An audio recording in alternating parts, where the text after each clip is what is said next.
السلام علیکم مرګرو، څنګه حال دی؟ خیر دی؟ خیر ټیک ټاک ملګرو. دا فضل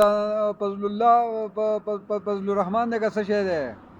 ډیزلي صاحب د ډېر وخت نه د شریعت او دغه اعلان کو چې یاره زه شریعت راولم، که ماته اقتدار میلو شو، که دغه وشو زه به شریعت راولم. اوس هغه چې دی نو پی ډي ایم یې متحد کړی دی او ټول لړ هغه روان کو که نه.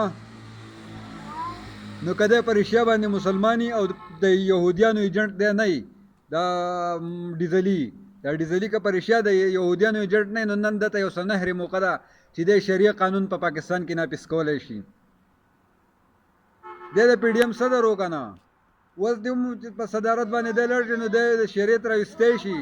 خو که په ده کې ایمان وي او دی د خپلو مفاداتو دپاره نه وي ولاړ، دی د اسلام دپاره ولاړ وي، د نښه چې د کتاب دا د قرآن نښه وي، نو دی به شریعت وس راولي. که نه که دا نه نو دا ډیزلي دا د یهودیانو دا ایجنټ دی. دا یهودیانو ایجنټ دی. دا غټ ایجنټ لولنی ایجنټ دا دی. بیا بس نواز شریف او زرداري دلی دي. او د ټولو نه لولنی ایجنټ چې دی دا فضل الرحمن صاحب دی. دا ویډیو زیاته شیر کوي چې دی بې غیرته ته ورسي، چې دی بې غیرته د غوږونو ته ورسي، چې دی واوري دا زما دا خبرې. د الله په امان. السلام علیکم. پاکستان زنده باد. افواج پاکستان زنده باد. پاکستان انٹیلیجنس ایجنسیز زنده باد. پاک آرمی زنده باد.